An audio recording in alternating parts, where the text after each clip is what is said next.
siang anak-anak. Siang Ibu. Untuk mengawali pembelajaran kita hari ini, alangkah baiknya kita berdoa terlebih dahulu. Berdoa menurut kepercayaan masing-masing dimulai.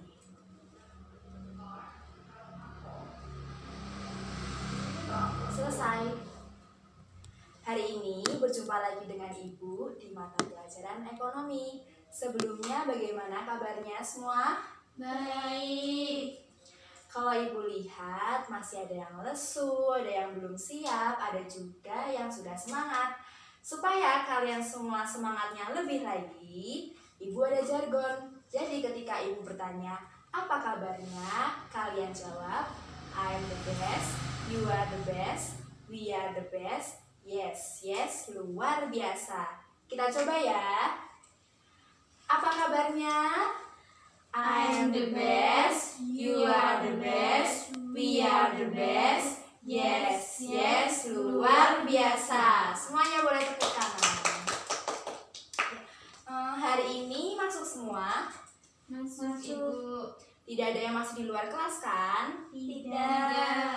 Ya, seperti yang kalian ketahui bahwa di kelas saya, jika ada yang telat masuk, maka hukumannya adalah menyanyi di depan kelas. Karena kalian semuanya tertib, itu artinya kalian semua adalah calon orang-orang sukses. Karena apa?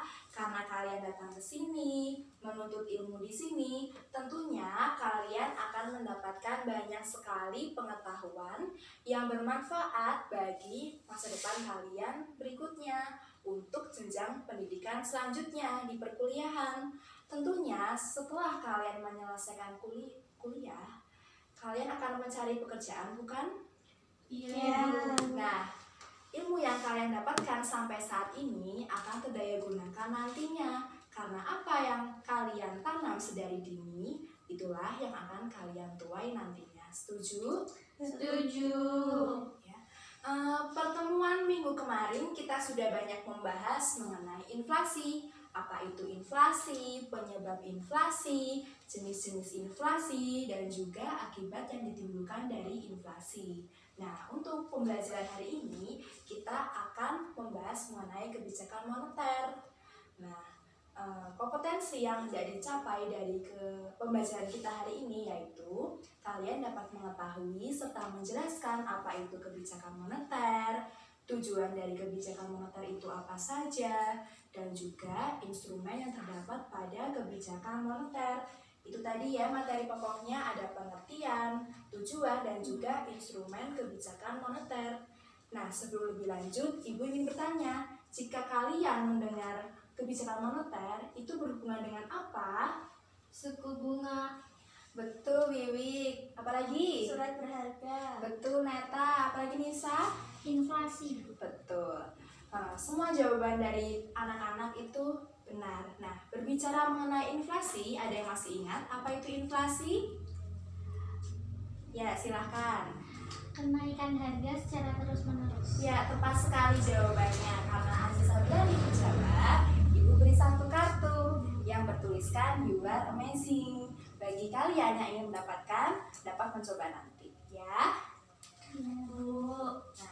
Nah, manfaat dari kita mempelajari materi hari ini adalah kalian dapat mengetahui apa saja upaya-upaya yang dilakukan otoritas moneter melalui Bank Indonesia sebagai bank sentral dalam mengendalikan inflasi. Nah, kegiatan kita hari ini seperti biasa, Ibu akan mempresentasikan materi terlebih dahulu.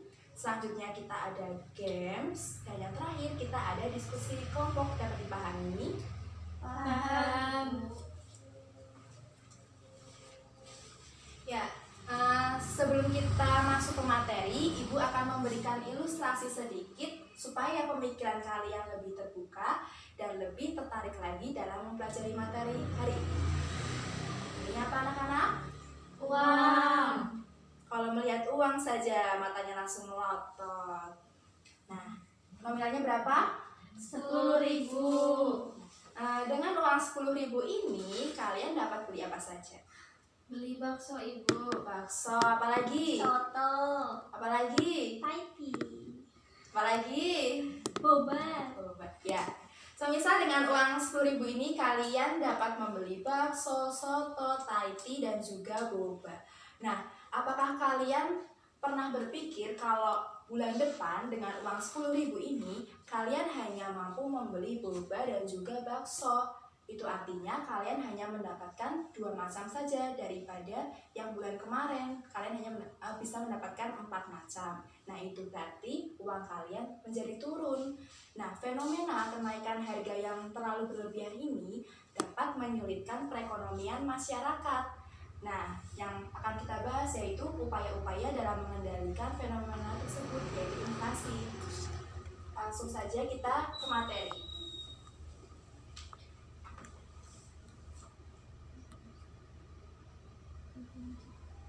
Kalian dapat membuka materi yang sudah Ibu kirimkan melalui grup ya. Ya, Bu. Ya, pembahasan yang pertama yaitu kebijakan moneter adalah usaha dalam mengendalikan keadaan ekonomi melalui pengaturan jumlah uang yang beredar. Pengaturan jumlah uang yang beredar dapat dilakukan dengan cara menambah ataupun mengurangi. Nah, kebijakan menambah jumlah uang beredar disebut dengan kebijakan moneter ekspansif. Apa anak-anak? Kebijakan moneter ekspansif. Ya, kebijakan ini dilakukan ketika perekonomian mengalami resesi dan bertujuan untuk mengatasi pengangguran dan meningkatkan daya beli masyarakat. Nah, mungkin dari kalian ada yang bertanya-tanya, apakah ada hubungan antara resesi dengan pengangguran dan daya beli masyarakat? Maaf Ibu, mau izin ke belakang. Ya, silakan Anissa. Ya, Ibu lanjut ya. Iya.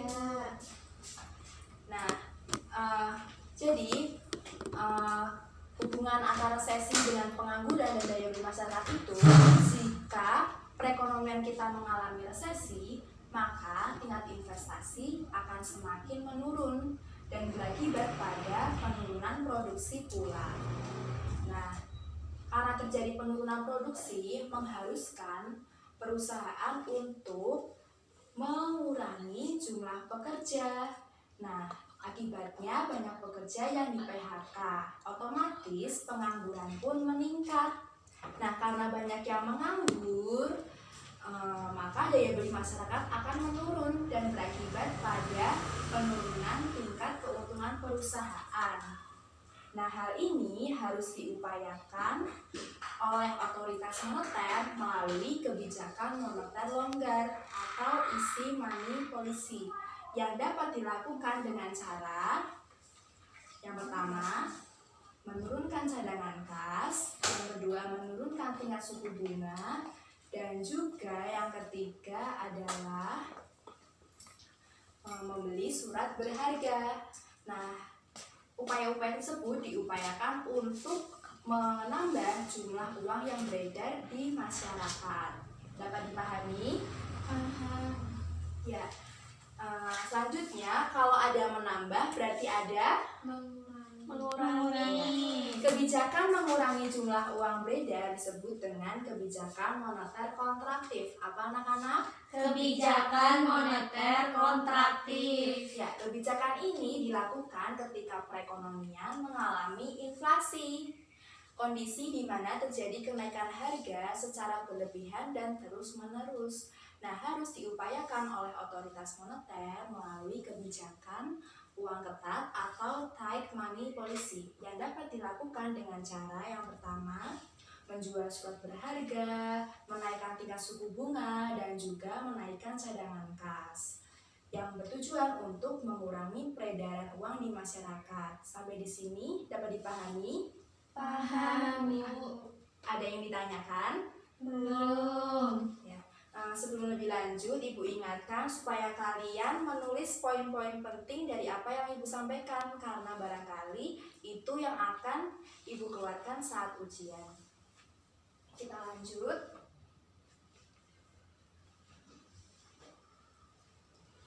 Ya, selanjutnya ada tujuan kebijakan moneter. Yang pertama ada menjaga agar pertumbuhan ekonomi tetap stabil. Itu artinya pertumbuhan ekonomi itu selalu mengalami kenaikan dan tidak mengalami penurunan. Indikator pertumbuhan ekonomi tinggi dapat dilihat dari tingkat pendapatan nasional atau produk domestik brutonya. Jadi diharapkan perekonomian kita itu jangan sampai mengalami resesi, kondisi di mana terjadi penurunan PDB. Nah, karena kalau sudah mencapai resesi itu, maka akan banyak sekali masalah seperti meningkatkan pengangguran. Nah, selain itu ada memeratakan pendapatan. Jika tingkat penganggurannya rendah, maka banyak masyarakat yang bekerja, banyak masyarakat yang memiliki penghasilan. Itu berarti pendapatan itu merata di setiap lapisan masyarakat. Dapat dipahami? Paham. Ya, yang kedua ada meningkatkan kesempatan kerja bagi setiap orang. Tingginya angka pengangguran saat ini memang benar-benar harus diperhatikan karena tingkat pengangguran itu harus diberdayakan oleh kebijakan moneter. Karena dengan kebijakan moneter, tingkat investor akan semakin meningkat dan peluang pekerjaan pun akan semakin bermunculan. Alhasil pengangguran pun dapat teratasi. Nah, contoh realnya semisal Anissa memiliki perusahaan yang bergerak di bidang furniture. Nah, si Neta itu sebagai investor dari perusahaannya Anissa. Karena perusahaannya Anissa itu prospek usahanya bagus, maka mendorong Wiwik untuk menanamkan investasi juga di perusahaannya Anissa. Nah, karena semakin banyaknya investor, maka mengharuskan perusahaannya Anissa untuk meningkatkan produksinya. Dan langkah yang harus diambil adalah menambah jumlah pekerja supaya dapat memenuhi permintaan konsumen dengan cepat. Dapat dipahami? Paham. Ya. Yang ketiga ada menjaga kestabilan harga. Stabilitas perekonomian akan menciptakan kestabilan harga karena perekonomian yang stabil dapat menciptakan biaya yang rendah atau terjangkau bagi masyarakat. Jika harga di masyarakat itu tinggi, maka akan menurunkan daya beli masyarakat dan berakibat juga pada penurunan permintaan akan barang dan jasa. Contohnya, Wiwik, rumah makan Padang miliknya Wiwik itu setiap harinya membutuhkan 3 kilo cabai merah. Harga awalnya 27.000 per kilo. Nah, karena saat ini mengalami peningkatan menjadi 47.000 per kilonya, maka si Wiwik ini hanya mampu membeli 2 kilo saja. Itu berarti Wiwik mengalami penurunan daya beli. Dapat dipahami?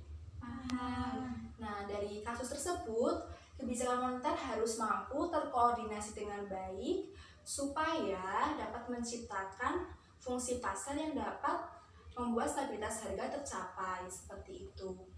Selanjutnya ada menjaga keseimbangan neraca pembayaran. Nah, dari poin yang keempat ini, pemerintah harus mengupayakan peningkatan ekspor dan penurunan impor karena tingkat ekspor yang lebih tinggi daripada impor dapat membuat perekonomian kita menjadi lebih maju. Nah, saat ini pemerintah telah memiliki perhatian khusus dari sektor industri sebagai orientasi ekspor. Di antaranya ada industri pertambangan minyak dan gas, industri perikanan, industri agribisnis, industri unggulan produk Indonesia, dan sebagainya. Nah, itu tadi seputar tujuan kebijakan moneter. Dari sini ada yang ingin ditanyakan? Belum, Ibu. Belum. Bisa dilanjutkan? Bisa.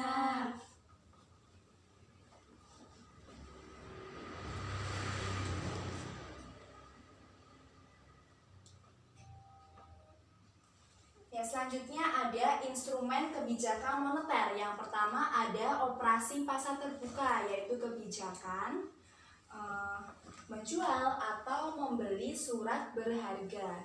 Jadi ketika bank sentral melihat bahwa jumlah uang yang beredar di masyarakat itu banyak, maka langkah yang dapat diambil adalah menjual surat berharga. Karena dengan menjual surat berharga, otomatis uang yang ada di masyarakat akan masuk ke bank sentral. Nah, itu berarti jumlah peredaran uang di masyarakat akan berkurang. Seperti itu, dapat dipahami? Paham. Yang kedua ada fasilitas diskonto, yaitu kebijakan menaikkan atau menurunkan tingkat suku bunga bank. Ketika terjadi inflasi, langkah yang harus diambil adalah menaikkan tingkat suku bunga bank. Karena apa? Karena dapat mendorong masyarakat untuk menabung di bank. Mungkin dari kalian ada yang bertanya, mungkin apa ada hubungannya antara tingkat suku bunga tinggi dapat membuat masyarakat itu menjadi terdorong untuk menabung? Apakah ada yang ingin berpendapat? Tidak ada? Tidak. Ya, Ibu jelaskan. Jadi, ketika suku bunga rendah, keinginan pinjam uang itu tinggi karena masyarakat menjadi lebih konsumtif dalam memenuhi berbagai kebutuhannya. Tetapi sebaliknya, jika suku bunga tinggi, keinginan pinjam uangnya itu menjadi rendah karena masyarakat lebih terdorong untuk menyimpan uangnya di bank daripada membelanjakan uangnya, seperti itu. Ya, yang ketiga ada rasio cadangan wajib, yaitu kebijakan memainkan jumlah dana cadangan perbankan yang harus disimpan di bank. Jadi ada contoh seperti ini.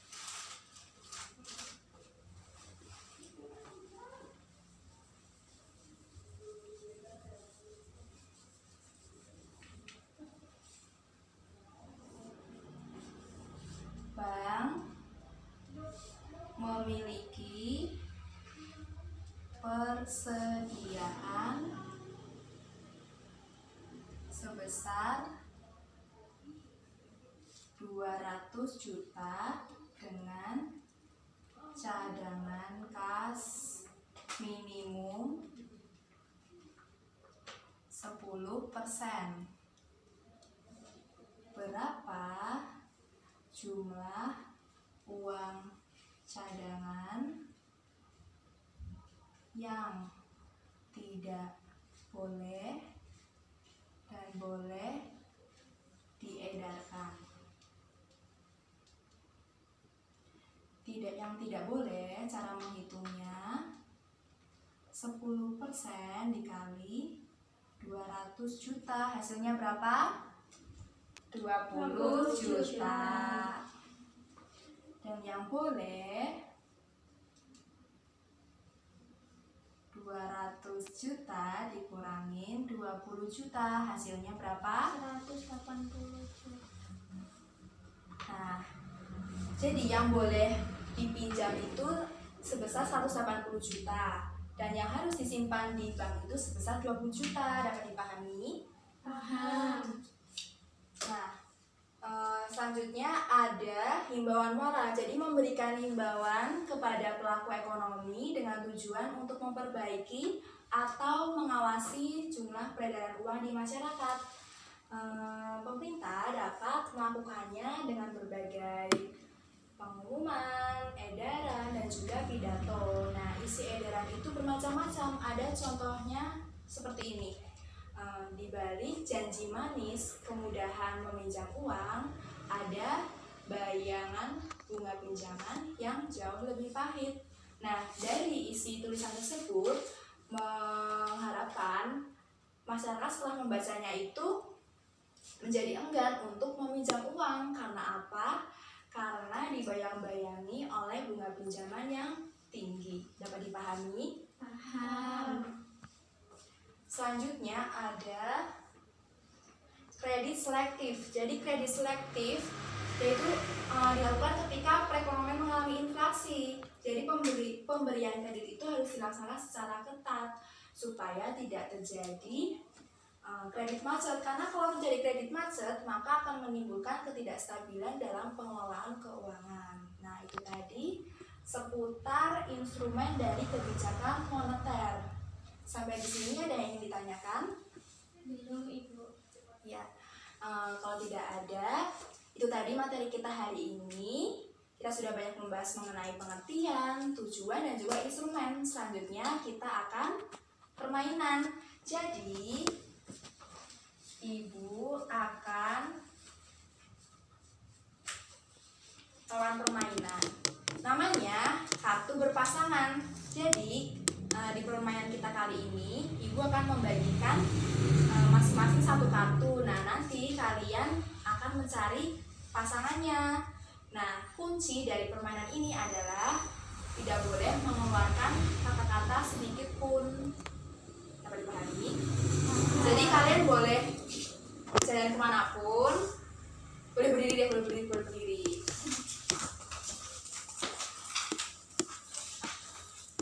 Jadi kalian boleh mencari pasangan kalian.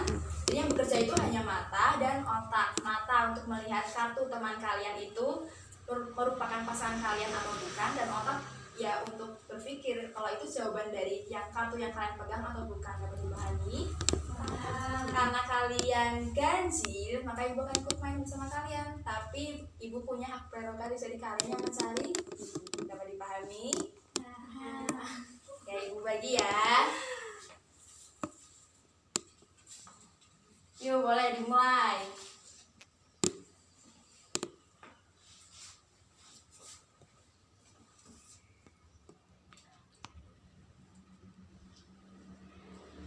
Ayo, buruan waktunya.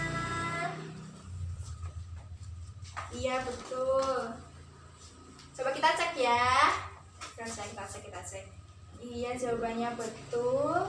Yang ini coba lihat. Betul juga. Ini boleh lanjutkan lagi. Boleh kembali ke tempat dulu. Ya. Tadi kita sudah bermain bersama. Selanjutnya kita ada diskusi kelompok. Nah, ibu akan bagikan satu soal. Kalian yang akan menjawab soalnya nanti ibu akan bagi. Dan ibu sudah menyiapkan kertasnya.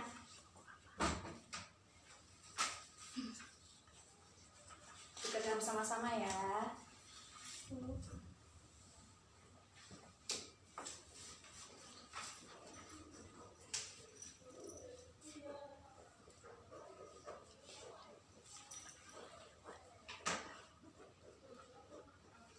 Ibu, waktunya berapa menit? Waktunya 3 menit.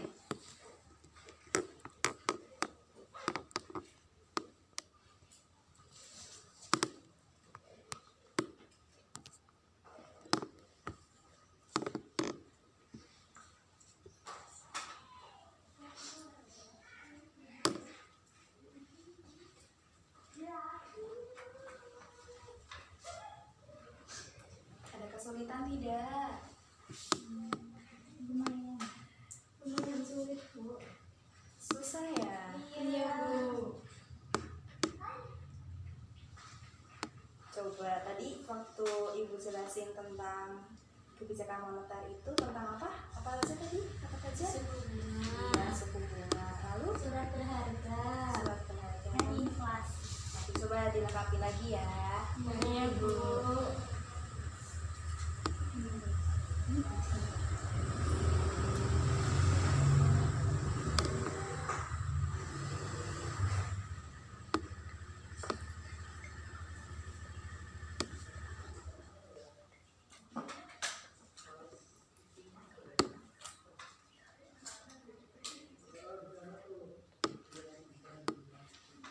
Kalian boleh browsing di sumber manapun, boleh dari gadget kalian atau juga bisa dari buku yang kalian pegang.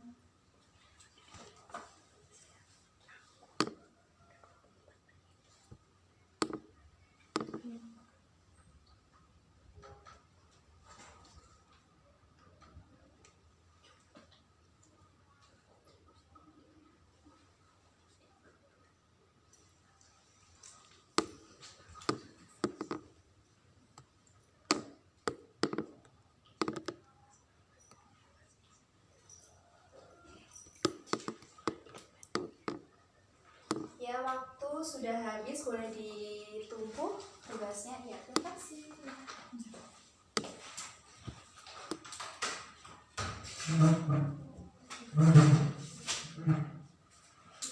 Ya, tadi kita sudah bermain, sudah diskusi kelompok juga. Nah, selanjutnya yang terakhir kita akan post-test. Nah, di post-test kali ini kalian cukup menjawab benar atau salah. Tidak boleh dong. Ya, sudah siap? Soal yang pertama, tujuan dari kebijakan moneter adalah menjaga kestabilan harga. Benar atau salah?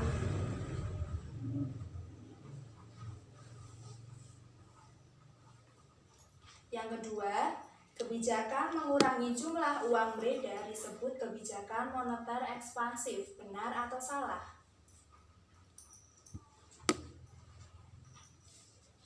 Yang ketiga, menjual surat berharga dapat mengurangi jumlah uang beredar. Benar atau salah?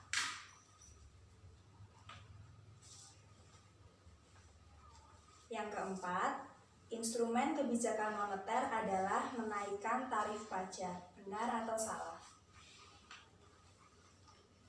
Yang terakhir ada tingkat suku bunga tinggi, masyarakat cenderung untuk menabung. Benar atau salah?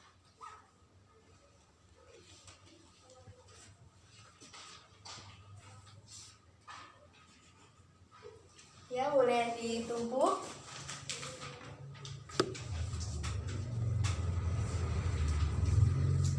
Ya, hari ini kita tadi sudah bermain, sudah diskusi, juga tadi ada barusan post-test. Nah, sebelum kita mengakhiri, Ibu akan mereview sedikit.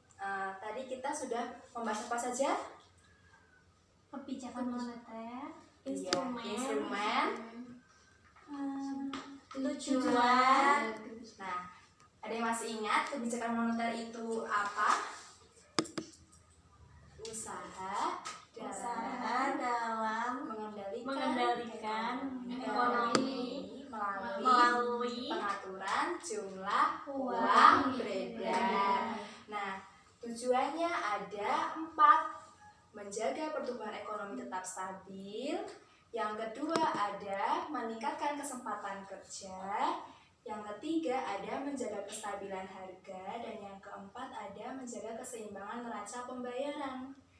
Dan selanjutnya ada instrumen. Instrumen ada 5, yaitu operasi pasar terbuka, fasilitas diskonto, rasio cadangan wajib, himbauan moral, dan juga kredit selektif.